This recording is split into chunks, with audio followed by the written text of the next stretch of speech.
Portable ஏர் pressure detector பண்ணியிருக்கோம். இதில் வந்து UNOவில் கோடிங் பண்ணி இதில் ஏர் ப்ரெஷர் டிடெக்டர் வந்து உள்ளே வந்து இன்செர்ட் பண்ணியிருக்கோம். அது பேர் BMP-280. இது மூலயமா கண்டெய்னரில் வந்து எவ்வளோ ப்ரெஷர் இருக்குங்கிறத நோட் பண்ணி டிஸ்பிளேல காமிக்கும். இப்போ சப்போஸ் இதில் வந்து லீக்கேஜ் இருந்துச்சுன்னா ப்ரெஷரும் டெம்பரேச்சரும் ரெடியூஸ் ஆகிறத வச்சு நம்ம டெம்பரேச்சர் எவ்வளோ லீக் ஆகுதா இல்லையான்னு காமிச்சிக்கலாம். இதோட யூசஸ் என்னன்னா, இப்போ சிலிண்டர் மேக் பண்ணுற இண்டஸ்ட்ரீஸ்லாம் நிறைய இது லீக்கேஜ் ஆகி அந்த நிறைய எக்ஸ்பிளோஷன் நடக்குது, அங்கேருந்து தவிர்க்கலாம். இன்னொன்று 3D மாடல்ஸ் மேக் பண்ணும்போது உடஞ்சிருது, அங்கேருந்து ப்ரெஷர் யூஸ் பண்ணலாம்.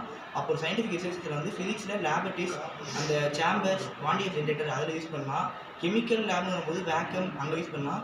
ஸ்பேஸுக்கு போகும்போது அந்த ஸ்பேஸ் ஏர்கிராஃப்டில் வந்து ப்ரெஷர் எங்கேயாவது மெயின்ட் ஆகுதா இல்லையா, எங்கேயாவது கிராஃப்டாக வந்து லீக்கேஜாக இருக்கான்னு அங்கே யூஸ் பண்ணலாம். இன்னொன்று வந்து ஃபுட் ப்ரிசர்வேஷன்லேயே நம்ம பார்த்துக்கலாம். இது மூலயமா ஆல்ரவுண்டிங் எல்லா இண்டஸ்ட்ரீஸுமே பண்ண முடியும். முக்கியமாக கேஸ் லீக்கேஜில் வந்து இது ரொம்ப மெயின் ரோல் ப்ளே பண்ணும்.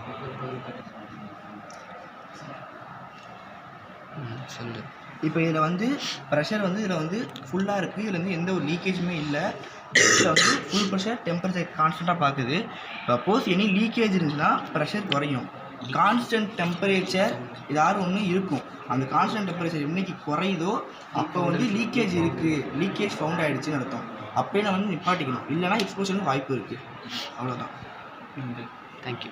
அதோட ஒர்க்கிங் சொன்னோம், எப்படி ஒர்க் ஆகுது, அந்த காம்பவுண்டெல்லாம் எப்படி ஹெல்ப் பண்ணு சொன்னோம். இப்போ வந்து அதோட அப்ளிகேஷன் சொல்கிறோம். இப்போ அதில் வந்து BMP-280 வந்து அந்த அப்ளிகேஷன் இருக்கிறதுனால அது டெம்பரேச்சர் ப்ரெஷரை வந்து கான்ஸ்டண்ட்டாக இருக்கா இல்லை குறையுதா ஏதான்னு டெக்ட் பண்ணுற கெப்பாசிட்டி இருக்குது. அது மூலயமா ஃபுட் ப்ரிசர்வேஷனில் ரொம்ப மெயின்ஸாக இருக்கும். இந்த ஃபேக்ட்ரிஸஸ்லாம் வந்து சில இதில் பேக்கேஜ் பண்ணும்போது ப்ரெஷர் கம்மியாகிறதுனால நிறையா லீக்கேஜஸ் ஏற்பட்டு அந்த ஃபுட்ஸ்லாம் வந்து ரொம்ப கெட்டு போகும். ஊசி அடைகிறது அதெல்லாம் கெட்டு போகிறதுனால ஃபுட் பேக்கேஜ் பிஸ்னஸ்லாம் ரொம்ப வந்து பாதிப்படையும். இதனால் பெரிய லாஸும் கம்பெனி பாதிப்பு இருக்குது. இன்னொன்று LPG கேஸஸில் வந்து அது சிலிண்டர் யூஸ் தயாரிக்கும் போது அந்த சிலிண்டரில் வந்து சில லீக்கேஜஸ் இல்லை வந்து ஏதாவது ஒரு ஹோலி மூலியமாக அந்த கேஸ் ரிலீஸ் ஆகி அந்த இண்டஸ்ட்ரி வெடிக்க வாய்ப்பு இருக்குது.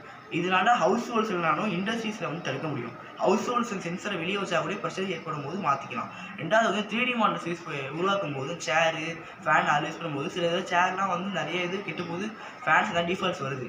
அது மூலியமாக ப்ரெஷரை இதே பண்ணலாம். முக்கியமாக சயின்டிஃபிக் எக்ஸ்பெரிமெண்ட்ஸில் ப்ராக்டிக்கல் கெமிஸ்ட்ரி ஃபிசிக்ஸ் லேப்ஸ் எல்லாத்துலேயுமே வந்து ப்ரெஷர் ரொம்ப மெயின் ரோலை ப்ளே பண்ணும். அதில் வந்து கெமிஸ்ட்ரி ஃபிசிக்ஸில் ரொம்ப டெம்பரேச்சர் அண்டு என்வரான்மெண்ட் ரொம்ப முக்கியம். இதில் வந்து ப்ரெஷர் ஏறினாவோ குறைஞ்சாவோ நல்லா லீக்கானாலோ பிரேக் பண்ணி கொடுத்துரும். அதனால மோஸ்ட் ஆஃப் த எக்ஸ்பெரிமெண்ட்ஸில் நம்ம வந்து கண்டுபிடிக்கலாம்.